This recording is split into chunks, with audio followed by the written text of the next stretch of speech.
Salam Indonesia, salam Nusantara dari Sabang sampai Merauke, dari Miangas sampai Pulau Rote. Mantalah iman kita, mantalah kasih kita, mantalah pengharapan kita tentunya dalam Yesus yang menjadi Tuhan dan Juru Selamat dunia. Jangan katakan bahwa Yesus bukan Tuhan, jangan katakan pula bahwa Yesus bukan Juru Selamat. Dia adalah Tuhan, dia adalah Juru Selamat. Kalau engkau percaya engkau akan selamat, engkau tidak percaya engkau akan dihukum. Karena Yesus sudah berkata, akulah jalan dan kebenaran dan hidup. Tiada seorang sampai kepada Allah kalau tidak melalui aku. Di bawah kolong langit ini tidak ada nama lain yang diberikan kepada manusia yang olehnya kita diselamatkan. Dan Rasul Petrus berkata, dan keselamatan tidak ada dalam siapapun juga selain dalam Dia Yesus. Karena di bawah kolong langit ini tidak ada nama lain yang diberikan kepada manusia yang olehnya kita diselamatkan, hanya oleh karena Yesus. Karena begitu besar kasih Allah akan dunia ini sehingga Ia mengaruniakan anaknya yang tunggal supaya setiap orang yang percaya kepadanya tidak binasa melainkan beroleh hidup yang kekal. Dia yang sudah datang dari sorga dan kembali ke sorga dan akan datang kali yang kedua. Saya berharap Anda memilih yang terbaik, karena kali kedua Dia datang, Dia bukan lagi datang sebagai penyelamat, tetapi Dia datang sebagai hakim yang adil. Dan setiap orang percaya kepadanya dan melakukan kehendaknya tidak akan dibinasakan, melainkan memperoleh hidup kekal. Dan puji nama Tuhan. Dan semoga pagi ini, dan saya mengucapkan selamat pagi dulu, dan semoga pagi ini kita tetap dalam kekuatan Tuhan, kekuatan Roh Kudus, dan doa dan harapan saya, kekuatan doa, kekuatan iman, kekuatan firman, kekuatan Roh Kudus menyertai setiap kita. Puji nama Tuhan. Dan pagi hari ini saya mau menyampaikan firman Allah. Semoga hati kita terbuka untuk mengandalkan Tuhan dalam kehidupan kita. Mari kita tetap berdoa. Terima kasih Tuhan, kami tetap percaya bahwa Tuhan adalah penolong kami yang sesungguhnya. Di dalam nama Yesus, haleluya, amin. Puji nama Tuhan. Saya akan membacakan di dalam Ulangan 32 ayat 9 sampai dengan, ada beberapa sampai 14. Tetapi bagian Tuhan ialah umatnya, Yakub ialah miliknya, ditetapkannya, didapatinya di suatu negeri di padang gurun di tengah-tengah ketandusan dan auman belantara. Dikelilingi dia dan diawasinya, dijaganya bagaikan biji matanya. Laksana Raja Wali menggoyang bangkitkan isi saranya, malah yang lain di atas anaknya, mengembangkan sayap, menampung sokor dan mendukungnya di atas kepaknya. Demikian Tuhan sendiri menuntun dia dan tidak ada Allah lain yang menyertai. 13. Dibuatnya ia berkendaraan mengatasi bukit-bukit bumi dan di bumi dan memakan hasil dari ladang. Dibuatnya dia menghisap madu dari bukit batu dan minyak dari gunung batu yang keras. Jadi dari lembu, sapi dan susu kambing domba, dengan lemak anak domba dan domba yang jantan, dan basan dan kambing-kambing jantan, dengan gandum yang terbaik, juga dari buah anggur yang berbuih engkau minum. Lalu menjadi gemuklah Yesurun, bagian hanya saja dari 15. Haleluya, puji Tuhan. Mantap Tuhan itu. Jadi tema kita adalah Tuhan penolong yang sesungguhnya. Kenapa saya mengatakan Tuhan penolong yang sesungguhnya? Karena firman Allah ayat 10 tadi kita dengar, kita telah baca bahwa Tuhan, bagian Tuhan itu adalah umatnya. Memang Alkitab mengatakan dalam Mazmur 119 ayat 57, You are my portion, O Lord. I have promised to obey your word. Engkaulah bagianku ya Tuhan. Aku telah berjanji untuk mentaati firman-Mu. Semoga kita semua berikhtiar untuk mentaati firman-Nya.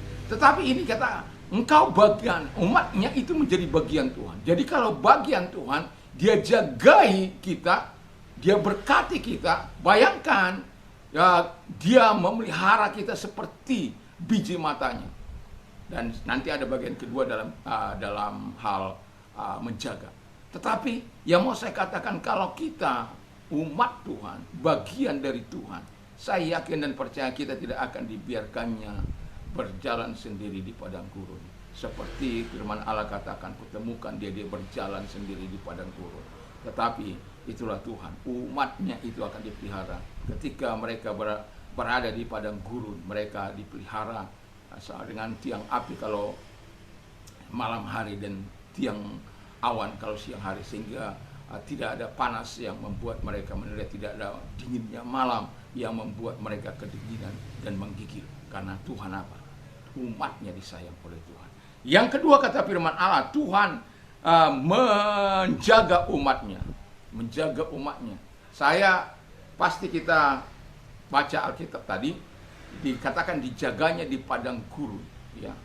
Jadi kita dijaganya di padang gurun karena ada di situ ular beludak dan macam-macam tantangan dari binatang-binatang buas dan lain sebagainya. Dan itu bisa saja menyerang umat Tuhan. Tetapi saya mau katakan kepada kita bahwa Tuhan itu adalah Tuhan yang mau menolong dan Tuhan yang mau mengerjakan sesuatu yang baik di dalam kehidupan kita. Dan kita belajar dari umat Israel bagaimana pemeliharaan Tuhan, dijaganya di padang gurun kehidupan. Saya tidak tahu, tapi saya yakin pasti karena kita berjalan di padang gurun kehidupan ini. Seolah-olah kita berjalan sendirian di tengah-tengah dunia, walaupun ada anak istri mungkin, walaupun ada teman-teman sahabat, tapi kita merasakan seolah-olah kita berada di padang gurun sendirian. Itu sesuatu yang sangat menyedihkan. Dan yang kedua dikatakan firman Allah tadi, di tengah-tengah ketandusan hidup. Kita pernah mengalami tandusnya hidup, pasti ya. Kita sudah berdoa, kita baca firman Allah, tapi Tuhan nggak bersuara apa-apa. Dan kita semakin tandus dan kering kerontang dan ingin rasanya semakin membaca firman Allah, tetapi tidak dapat apa-apa. Saya pernah, ya. Jadi itu satu hal yang sangat melatih kita untuk terus bergantung bahwa Dia adalah umat, bahwa Tuhan itu bagian kita dan Tuhan itu menjadikan kita bagian dari Dia dan Dia akan menjaga kita. Dan itu sebabnya saya mau katakan di tengah-tengah Dia menjaga di dalam ketadusan kehidupan kita, Dia akan memberi air segar bagi kita, air hidup yang dari surga itu. Ketika air hidup itu mengalir, yang sedikit saja, setetes saja air surgawi itu mengalir, atau sepatah kata saja dari Tuhan itu, wow, sesuatu terjadi dalam hidup ini. Dan dikatakan juga kita dikelilingi olehnya dan dijagai seperti biji matanya. Bayangkan kalau kita dijagai biji mata, dijagai seperti biji mata Tuhan. Siapa yang berani mencungkil biji mata Tuhan? Siapa yang berani? Sedangkan kita akan mempertahankan mati-matian biji mata kita. Apalagi Tuhan itu yang menyakiti biji mata Tuhan itu. Pembalasan itu adalah haknya. Jadi kita tidak perlu, nanti ada bagian di situ. Lalu kemudian yang ketiga adalah Tuhan memelihara umatnya. Saya senang ini, ya. Kalau kita baca dari tadi ayat yang ke 13, diberikan kita kendaraan, kemenangan, diberikan kita makan yang baik-baik dari hasil peternakan, hasil kebun, hasil ladang. Semua diberkati oleh Tuhan. Sampai dikatakan menjadi gemuk dan segar tambun. Wah, luar biasa Tuhan itu. Artinya apa yang mau saya katakan? Pemeliharaan Tuhan itu tidak membuat engkau menjadi di tengah menjadi kekurangan. Singa-singa muda boleh kelaparan, tapi orang-orang percaya kepada Tuhan, orang-orang yang takut akan Tuhan akan dipelihara dan dilindungi. Jadi biar kita semua orang yang mengandalkan Tuhan, ingat pemeliharaan Tuhan dalam kehidupan kita. Tuhan memelihara hidup kita. Kalau Tuhan yang memelihara hidup kita, mengapa kita takut dengan akan terjadi perang dunia ketiga? Sudah, biarkan saja. Berita-berita perang mencemaskan kita, menakutkan kita, mengkhawatirkan kita. Bukan kita doakan, kita dengar bukan malah kita doakan. Kita malah cemas. Seharusnya sebagai orang beriman kita doakan supaya damai. Kalaupun terjadi perang, ya semua, tidak ada yang secara kebetulan, semua dalam kendali Tuhan. Dan yakin dan percayalah, ada dalang dari semuanya ini. Apa yang mau saya katakan? Apa itu kalau dalam film itu, sutradara dari kehidupan kita ini adalah Tuhan. Jadi Dia mau bikin begini, kamu harus bermain begini, kamu harus menjadi begini, harus kamu perankan ini, harus kamu perankan itu, dan Tuhan yang mengatur. Jadi kalau Dia yang menjaga, Dia akan pelihara. Dan kalau Dia yang memelihara, tidak ada satupun yang dapat menyentuh kita. Bahkan dibilang 1000 boleh rebah di sisimu, sisi kirimu, 10.000 di sisi kananmu, tetapi itu tidak akan menyentuh engkau. Karena apa? Dan bahkan dikatakan oleh firman Allah dalam Mazmur 91 itu ayat 7,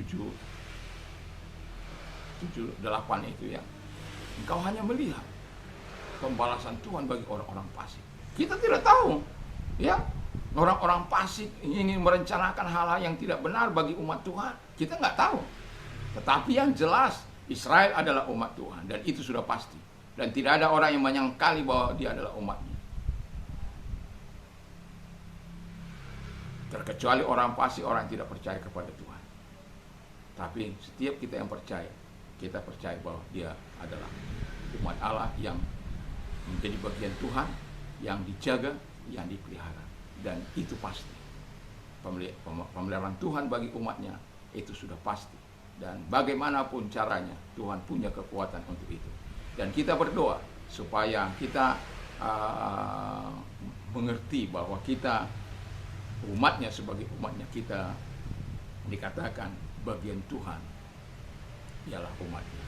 Dan kita dijagai oleh Dia. Dan kita dipelihara oleh Dia. Mari kita berdoa. Terima kasih Tuhan. Biarlah kami percaya akan pemeliharaan. Dalam nama Yesus kami percaya Engkau yang menjadi Tuhan penolong kami yang sesungguhnya. Dan kalau Engkau sakit, saya mau berdoa bagimu dan yakin Tuhan bisa hadir padamu dan menjamah Engkau, karena Dia mengatakan Dia perintahkan untuk mengusir setan-setan dan melenyapkan segala sakit penyakit. Dalam nama Yesus, segala sakit penyakit yang mereka derita, bagi pendengar yang mendengarkan saat ini, kami perintahkan dalam nama Yesus, keluar, hancurkan dengan kuasa-Mu, dan Engkau sembuhkan mereka, Engkau nyatakan kuasa-Mu kepada mereka, dan nama-Mu dipuji dari permulaan. Bagi engkau yang mengalami penderitaan, Tuhan menolong engkau dan datang kepada Dia. Kalau engkau orangnya, angkat kedua belah tanganmu, kita berdoa. Lihat tangan yang diangkat kepadamu, genggam tangan mereka dan tolong mereka satu demi satu, sebagaimana Engkau memberi pertolongan bagi umat-Mu dari segala kesesakan dan penyerangan yang dilakukan oleh Firaun, dan pada akhirnya Engkau membinasakan. Ada banyak mungkin persoalan-persoalan kami, tapi Tuhanlah penolong kami. Di dalam nama Yesus kami bersyukur dan berdoa. Terima kasih buat pertolongan bagi mereka dalam nama Yesus. Biar Engkau dimuliakan, diagungkan, ditinggikan. Terpujilah Engkau selama-lamanya dalam nama Yesus. Amin. Selamat pagi, selamat kita beraktivitas di pagi ini. Tuhan Yesus memberkati. Mantap, mantap, mantap.